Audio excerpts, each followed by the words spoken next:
छात्रों नमस्कार। अपने BA पार्ट सेकेंड में ह्यूमन ज्योग्राफी यानी मानव भूगोल में अपने अध्ययन कर रहे थे यानी विश्व का जनसंख्या वितरण या विश्व जनसंख्या का वितरण, जिसमें आपने इससे पहले अपने बात किए थे कि जो जनसंख्या का विश्व वितरण है उसको प्रभावित कौन कौन से कारक करते हैं। तो उसमें अपने जो कारक थे जनसंख्या वितरण को प्रभावित करने वाले, उसमें मुख्य कारण था जलवायु, उच्चावच, नगरीकरण, औद्योगिकरण तथा जलाव का अभाव। ये 5 ऐसे कारण हैं जो जनसंख्या के वितरण को क्या करते हैं, प्रभावित करते हैं। अब उन जनसंख्या के वितरण को प्रभावित करते हुए अपने जो विश्व का यानी अपना जो यूनिवर्सल है, अपना वर्ल्ड है, अपना ग्लोब है, इस पे जनसंख्या का जो वितरण है वो असमान है। कहीं पे ज्यादा है तो कहीं पे कम है, कहीं पे बहुत अधिक है तो कहीं पे मध्यम है। यानी कहने का मतलब जो जनसंख्या का जो वितरण है वो असमान रूप से पाया जाता है। तो ये असमान रूप से तो पाए जाने के मुख्य कारण मैंने कल आपको समझाया था कि एक तो जलवायु प्रभावित कर रही है, एक उच्चावच तो धरातल प्रभावित कर रहा है, एक औद्योगिकरण प्रभावित कर रहा है। ये चीजें इसको क्या करते हैं, अलग अलग रूप से अलग अलग तरीके से इसको क्या कर रहे हैं, प्रभावित कर रहे हैं। तो जनसंख्या के वितरण के आधार पर संपूर्ण विश्व को 4 भागों में बांटा गया है। वो 4 भाग में से पहला भाग है सर्वाधिक जनसंख्या वाले क्षेत्र, मध्यम जनसंख्या वाला क्षेत्र, न्यून जनसंख्या वाला क्षेत्र व निर्जन क्षेत्र। यानी 4 भाग हैं जो हमारे जनसंख्या वितरण को एक तरफ से प्रभावित कर रहे हैं। ये 4 भाग अपने आप में अपनी अपनी स्थिति को प्रदर्शित करते हैं, जिनमें अपने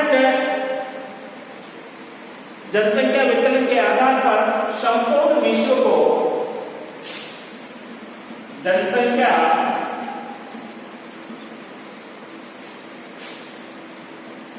वितरण के आधार पर संपूर्ण विश्व को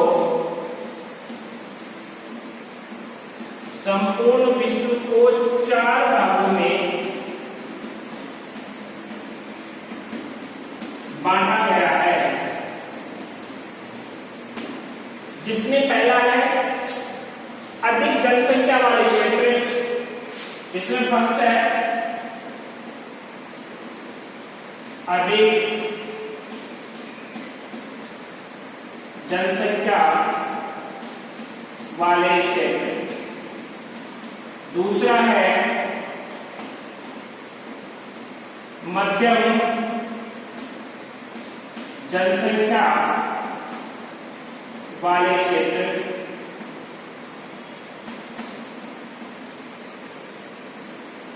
तीसरा है निम्न जनसंख्या वाले क्षेत्र। निम्न जनसंख्या वाले क्षेत्र। और चौथा है निर्जन क्षेत्र। निर्जन क्षेत्र या अवास्य क्षेत्र। ये 4 भागों में बांटा गया है विश्व को जो जनसंख्या वितरण के आधार पर। इसमें जो फर्स्ट है अधिक जनसंख्या वाला क्षेत्र। अब अधिक जनसंख्या वाला क्षेत्र मैंने कल भी आपको बताया था कि जिस क्षेत्र में नदियों का आविर्भाव होता है, नदियां बहती हैं, उस क्षेत्र में सर्वाधिक जनसंख्या पाई जाती है। क्यों पाई जाती है सर्वाधिक जनसंख्या? उसका सीधा सा संबंध है कि जहां पर जो नदियों द्वारा लाई गई कांप मिट्टी होती है, उस कांप मिट्टी के फैलाव क्षेत्र में वो क्षेत्र क्या होता है, उपजाऊ होता है। और उपजाऊ होता है तो वहां की जो जनसंख्या है वो कृषि कार्य में क्या होती है, संलग्न होती है, लीन होती है। उस वजह से वहां क्या उपजाऊ क्षेत्र है, उपजाऊ क्षेत्र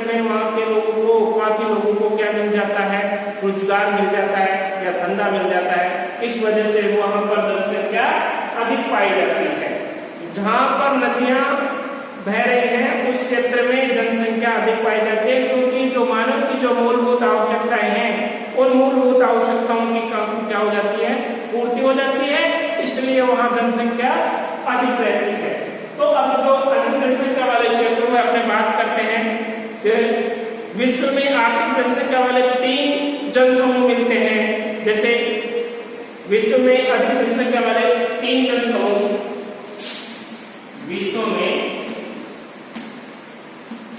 अधिक जनसंख्या वाले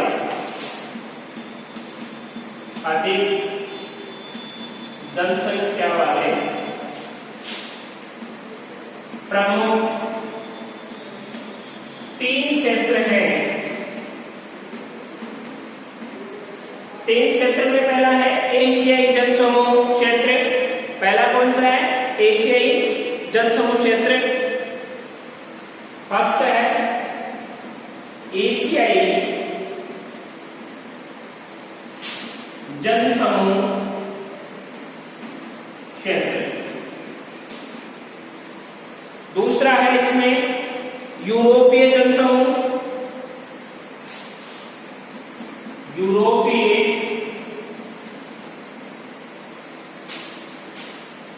जनसमूह। तीसरा है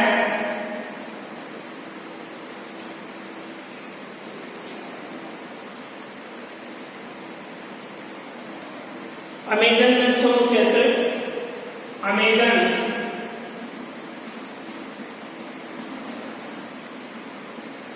जनसमूह क्षेत्र। ये 3 क्षेत्र हैं जो कौन से हैं? अधिक जनसंख्या वाले क्षेत्र, जिसमें एशियाई जनसमूह क्षेत्र, यूरोपीय जनसमूह क्षेत्र और अमेरिकन जनसमूह क्षेत्र। अब जो एशियाई जनसमूह क्षेत्र है, ये एशियाई जनसमूह क्षेत्र मुख्य रूप से यानी पूर्वी एशिया वाला पार्ट, यानी पूर्वी एशिया में सर्वाधिक जनसंख्या पाई जाती है, जिसमें पूर्वी एशिया में तो चीन है, जापान है, कोरिया है, ताइवान है। वह लगभग यहाँ 154 करोड़ जनसंख्या पाई जाती है। यानी कितने? 154 करोड़ जनसंख्या पाई जाती है, जिसमें कितने परसेंट है? विश्व की 30% जनसंख्या निवास करती है यहाँ। यानी विश्व की कुल जनसंख्या का कितना प्रतिशत हो गया? 23%। यानी चीन, जैसे चीन, जापान, चीन हो गई, चीन, जापान, कोरिया, ताइवान,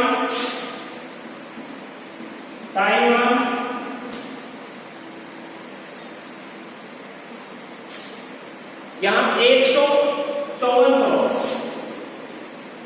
154 करोड़, जो विश्व की जनसंख्या का कितना प्रतिशत? 23.57% जनसंख्या निवास करती है।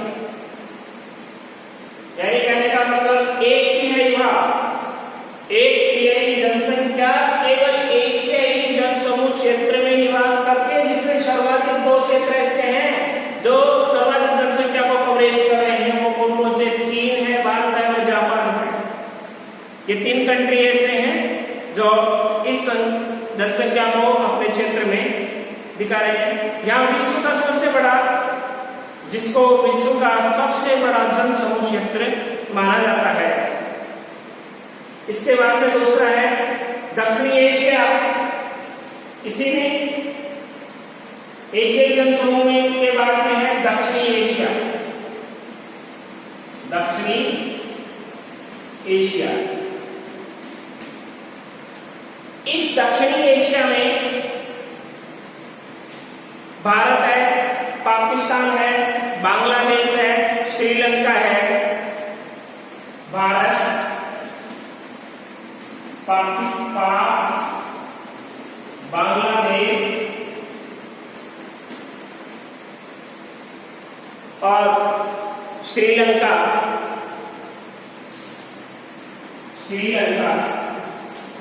ये 4 कंट्री हैं जो कौन से हैं?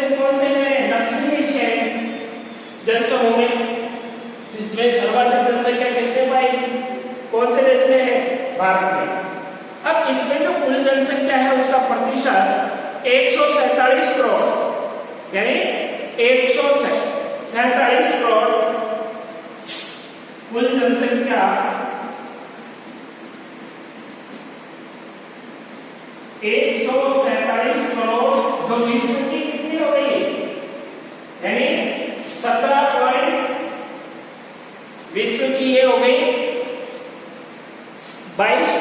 19%, 22.19% जनसंख्या इस दक्षिणी एशियाई जल समूह में निवास कर रही। तो कितने कौन सा पार्ट होगा? पहला होगा एशियाई जन समूह, दूसरा एशियाई जन समूह का पहला और दूसरा है दक्षिणी एशियाई। अब दक्षिणी एशियाई के बाद में जो तीसरा है वो है दक्षिणी पूर्वी एशिया। दक्षिणी पूर्वी एशिया, दक्षिणी पूर्वी एशिया, ये दक्षिणी पूर्वी एशियाई क्षेत्र है। इसमें इंडोनेशिया है, फिलीपींस है, मलेशिया है, सिंगापुर है, वियतनाम है, थाईलैंड, म्यांमार, कंबोडिया आदि, लागोस आदि कंट्री या आदि देश इसमें है, जिसमें 53 करोड़ के लगभग, यानी 53 करोड़ के लगभग जनसंख्या है यहाँ। 53 करोड़ के लगभग, जो विश्व की कितने परसेंट? 9%। विश्व की 9% जनसंख्या किसमें? दक्षिण पूर्वी एशिया में, जिसमें ये अलग अलग देश इसमें सम्मिलित हैं। एशियाई जल समूह में 10 डिग्री से 40 डिग्री उत्तरी अक्षांश के बीच की पेटी में स्थित है। जो एशियाई जल समूह है, ये एशियाई जल समूह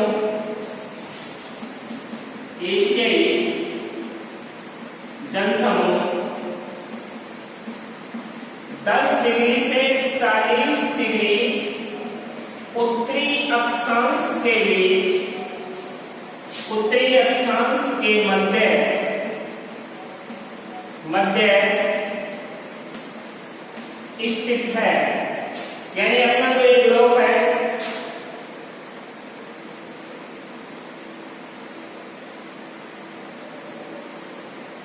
अपना ये ग्लोब है, इसमें ये विषुवत रेखा, ये कर्क रेखा,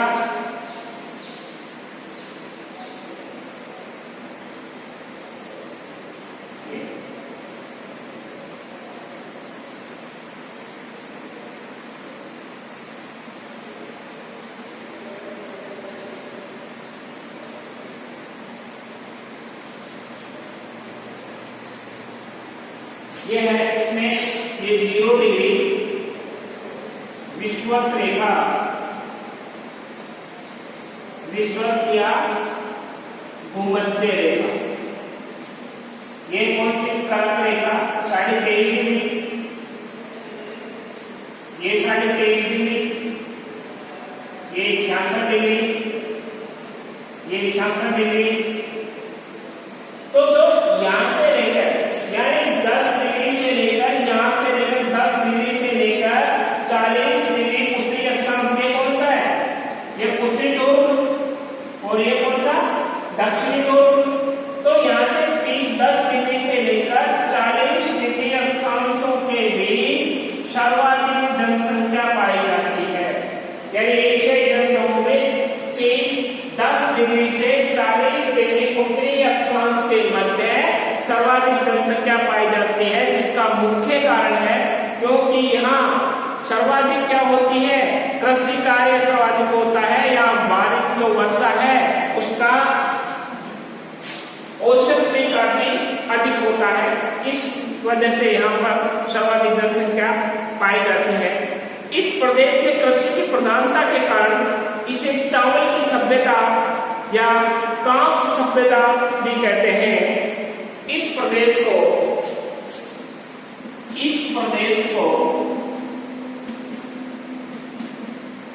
चावल की सभ्यता या कांप सभ्यता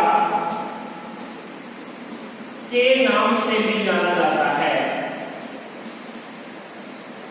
यानी चावल की सभ्यता, यानी यहाँ सर्वाधिक क्या पैदा होता है? चावल पैदा होने की वजह से इसको चावल की सभ्यता और कांप सभ्यता, कांप का मतलब नदियों द्वारा जो मिट्टी लाकर जमाव क्षेत्र बनता है, एक क्षेत्र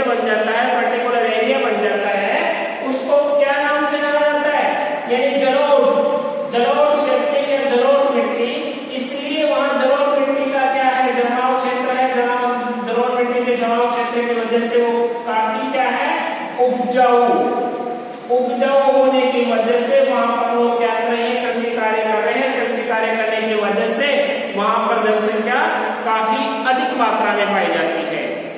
अब इसमें जो यूरोपीय जनसमूह है, दूसरा है यूरोपीय जनसमूह। अब इस यूरोपीय जनसमूह की अपने बात करते हैं। यूरोपीय जनसमूह, इस यूरोपीय जनसमूह की अपनी बात करते हैं तो यूरोपीय महाद्वीप में इस जनसमूह में लगभग 73 करोड़ जनसंख्या पाई जाती है। यानी विश्व की कितने, 73 करोड़ जनसंख्या पाई जाती है। तो विश्व की कितना परसेंट, 11.12% विश्व की 73 करोड़ जनसंख्या पाई जाती है।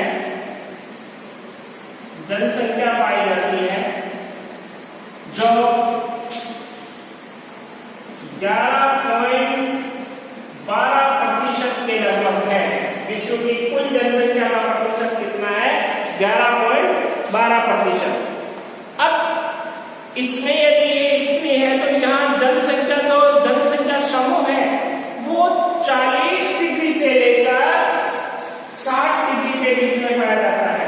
ये 10 से 60 था और ये 40 से 60 डिग्री के बीच में पाया जाता है। ये समूह 40 से 60 डिग्री के बीच में मुख्य रूप से पाया जाता है। और जो उत्तरी अक्षांश के मध्य स्थित है, किंतु जनसंख्या की सर्वाधिक संघनता 45 डिग्री से लेकर 55 डिग्री उत्तरी अक्षांश के मध्य मिलती है, जो बिल्कुल सार्थक है। इस समूह में जनसंख्या की संघनता का मुख्य आधार निर्माण उद्योग है। यानी उद्योगों का क्या हो रहा है, यहाँ निर्माण हो रहा है और उस उद्योग निर्माण की वजह से यहाँ जनसंख्या समूह काफी अधिक पाया जाता है। इसलिए यहाँ की सभ्यता को औद्योगिक सभ्यता के नाम से जाना जाता है। इसलिए यहाँ की सभ्यता को औद्योगिक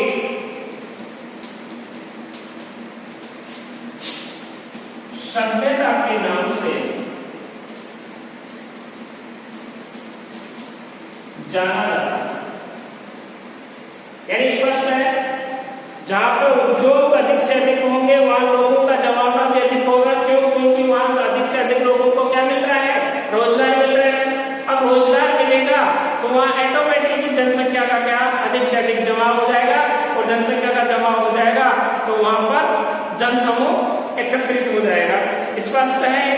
अब इसलिए यहाँ की जो सभ्यता है औद्योगिक सभ्यता कहलाई। और यूरोप के सर्वाधिक जनसंख्या वाले देश हैं, जैसे यूरोप में सर्वाधिक जनसंख्या वाले देश कौन कौन से हैं? रूस है जिसकी 14.21 करोड़ जनसंख्या है। रूस के बाद में फ्रांस है जिसकी 6.17 करोड़ है। फ्रांस के बाद में जर्मनी, तो जर्मनी में 8.23 करोड़। और जर्मनी के बाद में यूके, यूनाइटेड किंगडम, तो यूनाइटेड किंगडम की जनसंख्या 6.12 करोड़। तो जो यूरोपीय संघ है, इस यूरोपीय संघ में मुख्य रूप से ये 4 देश पाए जाते हैं मुख्य रूप से, जिनमें जनसंख्या क्या है, अधिक है। जिसमें मुख्य रूप से पहला है कौन सा? रूस, फ्रांस, जर्मनी व यूनाइटेड किंगडम। अब इसके बाद में जो तीसरा है अमेरिकन जनसमूह। कौन सा है? अमेरिकन जनसमूह। यानी अमेरिकन जनसमूह की अपनी बात करें, अमेरिकन जनसमूह, अमेरिकन जनसमूह। जो अमेरिकन जनसमूह है इसमें भी जनसंख्या अधिक रहने का सीधा सा रीजन है कि जो वहां की जो कृषि प्रणाली है वो कृषि प्रणाली काफी विस्तृत है और सारी यानी वैज्ञानिक तकनीकी के आधार पर की जाती है। अब जहां पर वैज्ञानिक तकनीकी का यूज लिया जाएगा वहां सर्वाधिक लोगों का जमावड़ा नहीं हो पाएगा। क्यों? क्योंकि एक मशीन कम से कम 50 आदमियों का अकेला काम करती है।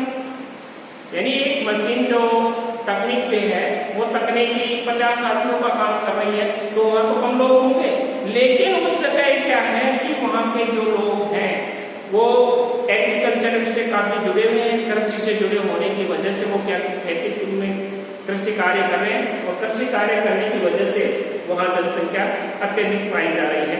इस समूह में सर्वाधिक आबादी संयुक्त राज्य अमेरिका के महान झीलों के पूर्वी भाग में, जो महान झील है 5 है, इरिगन है, इंडोरेन है, मिशिगन है, जो महान झील क्षेत्र है एक ही जगह है, उसमें इस प्रदेश की 85% जनसंख्या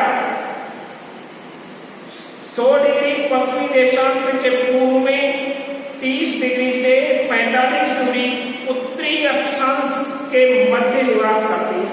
यानी 30 डिग्री से 45 डिग्री, 30 डिग्री से 45 डिग्री उत्तरी अक्षांश के मध्य में जनसंख्या निवास करती है, मध्य में निवास करती है।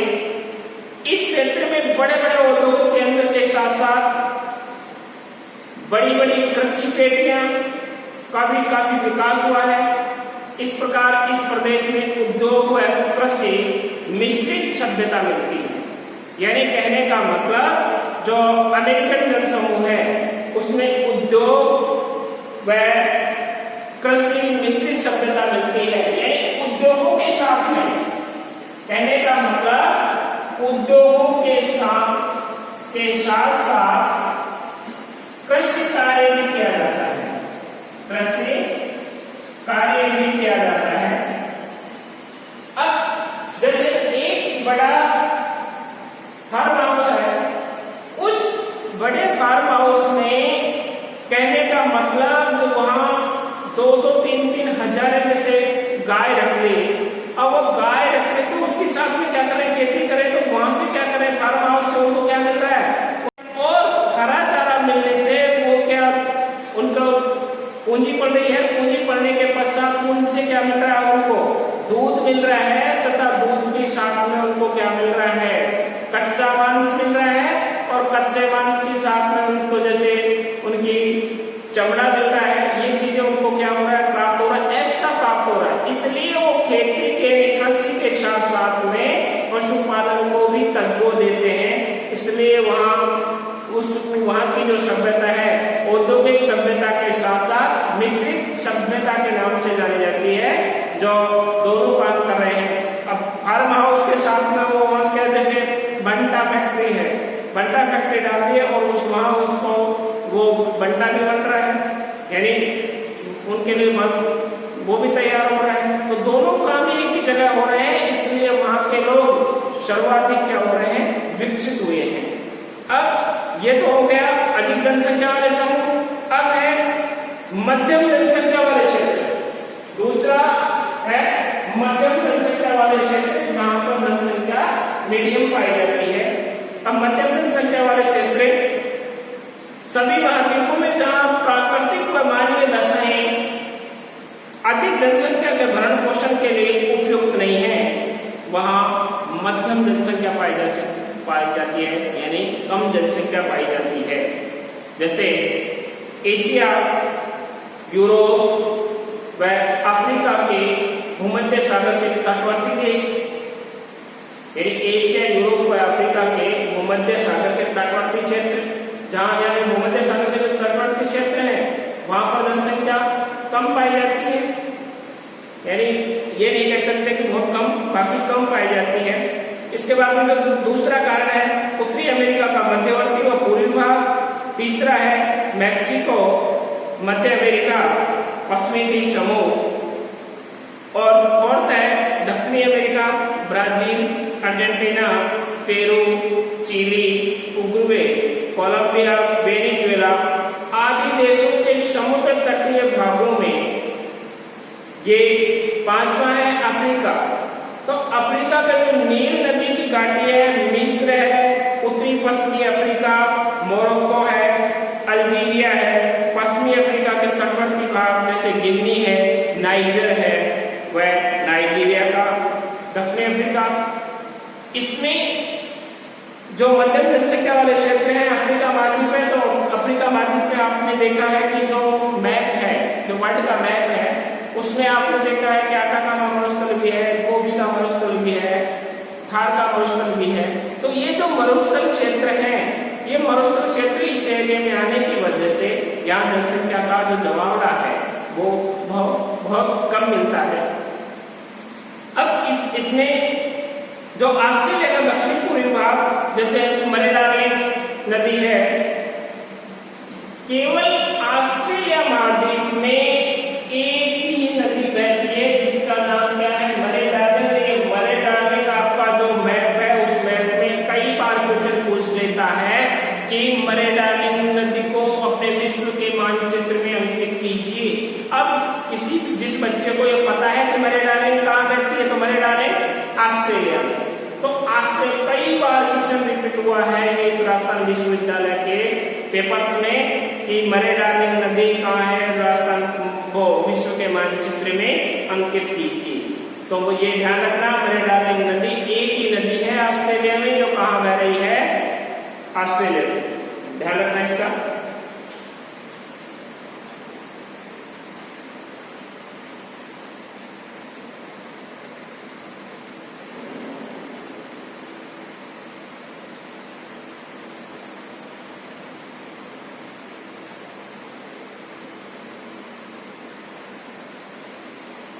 अब है निम्न जनसंख्या वाले क्षेत्र, जहां पर तीसरा निम्न जनसंख्या वाले क्षेत्र यानी जनसंख्या मध्यम से भी कम पाई जाती है। इसके अंतर्गत विश्व के निम्न बचे हुए उन क्षेत्रों को सम्मिलित किया जाता है जहां जलवायु संबंधी कठोरता के कारण जनसंख्या का बचाव बहुत कम है। यानी जलवायु की कठोरता के कारण, जलवायु की कठोरता के कारण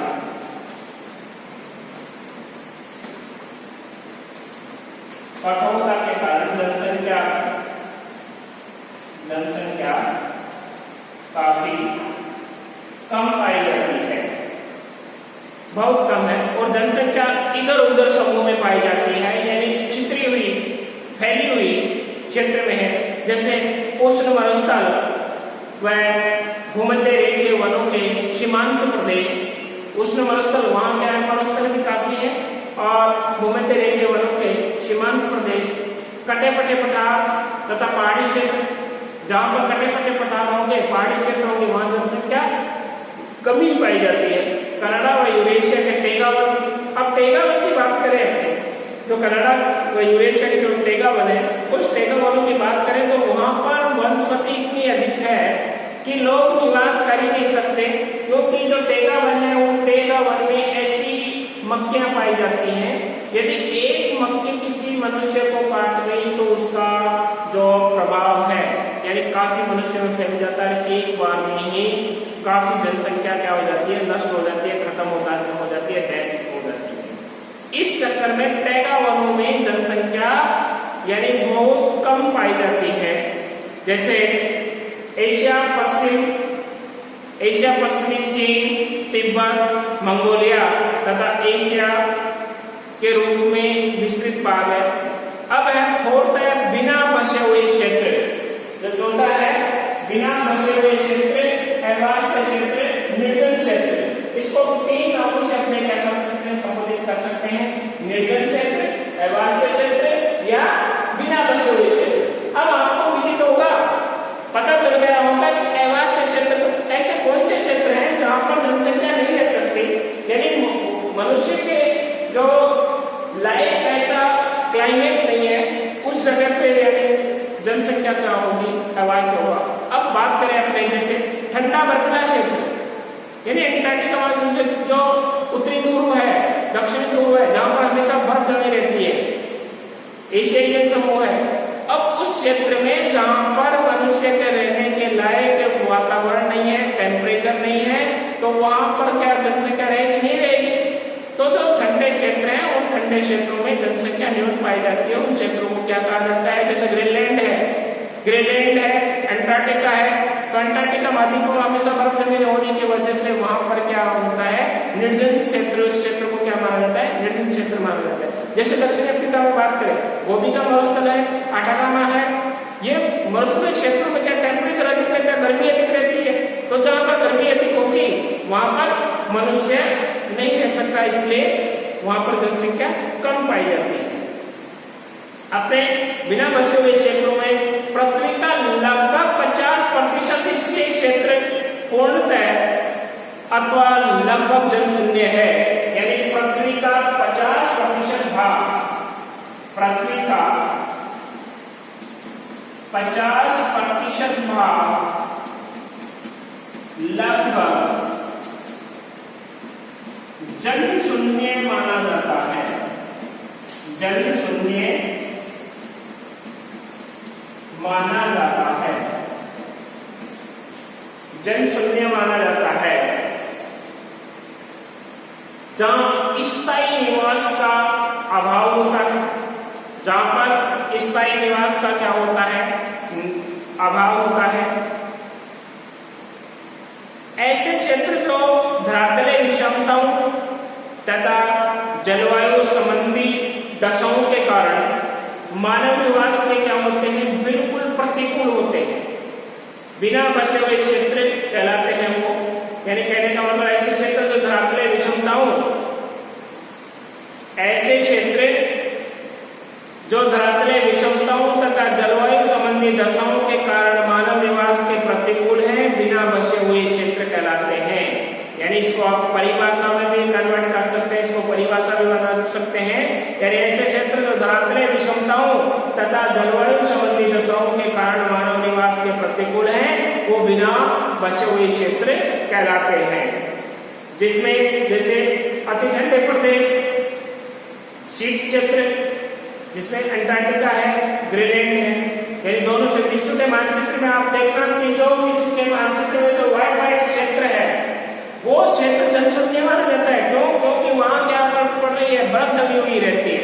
तो ग्रीनलैंड है और अंटार्कटिका है, यहाँ दोनों पे विश्व के मानचित्र में आप देखोगे तो वहां आपको व्हाइट पे जो उसका साइड है वो कैसी दिखती है? व्हाइट दिखती है। क्यों? क्योंकि वहां पर हमेशा क्या जमी रहती है? बर्फ जमी होने की वजह से वहां पर मनुष्य नहीं रह सकते।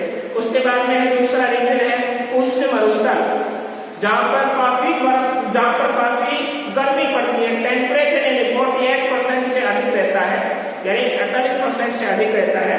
उस क्षेत्र में वहां पर जैसे सहारा है, अरब का मरुस्थल है, थार का मरुस्थल है, पश्चिमी ऑस्ट्रेलिया है, पश्चिमी ऑस्ट्रेलिया का कालाहारी है, आटाकामा है, ये मरुस्थल है। वहां पर हमेशा 48% से अधिक रहता है, टेम्परेचर रहता है ग्रीष्म ऋतु, इस वजह से वहां लोग नहीं रह पाते। मध्य अक्षांश मरुस्थल जिसमें गोपिका है, मध्य अक्षांश में गोपिका मरुस्थल है, किस्ता कुंभ है, कजाकिस्तान है, विश्वोत्तरी के आर्द्रवन है। अब विश्वोत्तरी के जो आर्द्रवन है उस आर्द्रवनों में जनसंख्या नहीं रह सकती, क्योंकि वहां पर जो आर्द्रवन है उनमें जंगली जानवर भी काफी संख्या में निवास करते हैं, इसलिए वहां पर जनसंख्या बहुत कम निवास करती है। जैसे विश्वोत्तरी के आर्द्रवनों में अपने चर्चा करें तो अमेजन है, कांगो बेसिन है, वहां के जो वन क्षेत्र हैं वो काफी संघन पाए जाते हैं। अब इनके बाद में जो उच्च पर्वतीय क्षेत्र है, तो उच्च पर्वतीय क्षेत्रों में भी जनसंख्या क्या पाई जाती है? कम पाई जाती है, न्यून पाई जाती है, इसलिए उन क्षेत्रों को क्या कहा जाता है? निर्जन क्षेत्र। यानी पहाड़ों पर जनसंख्या पाई जाती है, लेकिन कई ऊंचाइयां ऐसी हैं जहां बिल्कुल भी जनसंख्या नहीं रह पाती। जितनी जैसे अपने पहाड़ों पे जाते हैं तो ऊंचाई पे जाते हैं तो धीरे धीरे उसमें क्या हो जाता है? ऑक्सीजन की कमी हो जाती है। यानी अपने पहाड़ी क्षेत्र में धीरे धीरे चढ़ते हैं तो उसमें अपने को घुटन महसूस होती है। वो घुटन महसूस क्यों होती है?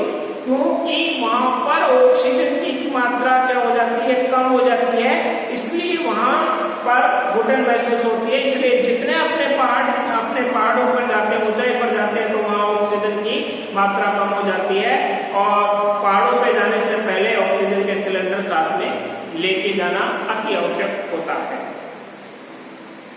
अब जो उच्च पर्वतीय भाग विश्व जनसंख्या पर यूएनओ रिपोर्ट 2011 के अनुसार यानी यूनाइटेड नेशन है उससे 2011 के अनुसार 2050 में विश्व की जनसंख्या 9.31 मिलियन और 21वीं सदी के अंत तक 10.1 मिलियन हो जाएगी। जो 11 जुलाई 1987 को विश्व जनसंख्या 5 अरब हो गई थी, इसलिए प्रति वर्ष 11 जुलाई को विश्व जनसंख्या दिवस मनाया जाता है। याद रखना, विश्व जनसंख्या दिवस कब मनाया जाता है? तो विश्व जनसंख्या दिवस 11 जुलाई को विश्व जनसंख्या दिवस, विश्व जनसंख्या दिवस 11 जुलाई, ये 11 जुलाई अभी कही है विश्व जनसंख्या दिवस 11 जुलाई को। क्यों मनाया जाता है? क्योंकि 11 जुलाई 1987 को विश्व जनसंख्या 5 अरब हो गई थी। उसी उपलक्ष्य में प्रतिवर्ष 11 जुलाई को विश्व जनसंख्या दिवस मनाया जाता है। ये है आपका जनसंख्या वितरण के आधार पर संपूर्ण विश्व के 4 भागों में बांटा गया है। क्वेश्चन बनता है कि जनसंख्या वितरण को प्रभावित करने वाले कारक तथा जनसंख्या वितरण के आधार पर संपूर्ण विश्व को कितने भागों में बांटा गया है, प्रत्येक का वर्णन कीजिए। तो 4 भाग आपके सामने है। अधिक जनसंख्या वाला क्षेत्र, मध्यम जनसंख्या वाला क्षेत्र, निम्न जनसंख्या वाला क्षेत्र और ग्रामीण क्षेत्र और आवासीय क्षेत्र। अब इसका हमने अध्ययन किया अधिक जनसंख्या वाले क्षेत्र। तो अधिक जनसंख्या वाले क्षेत्र में एशियाई जनसमूह क्षेत्र है, यूरोपीय जनसमूह क्षेत्र है, अमेरिकन जनसमूह क्षेत्र है। एशियाई जनसमूह क्षेत्र में दक्षिणी एशिया, दक्षिणी पूर्वी एशिया, जिसमें अपने दक्षिणी एशिया में भारत है, पाक है, पाकिस्तान, बांग्लादेश है, श्रीलंका है, जिसकी कुल जनसंख्या कितनी है? 147 करोड़, जो 22.19% के लगभग है। वो दक्षिण पूर्वी एशिया में 53 करोड़ के लगभग है, जो 9% है। ये और जो एशियाई जनसमूह है इसमें चीन, जापान, ताइवान। ये आपका क्वेश्चन कंप्लीट। अब नेक्स्ट क्वेश्चन में जनसंख्या घनत्व को अपने विस्तार रूप से अध्ययन करेंगे। धन्यवाद।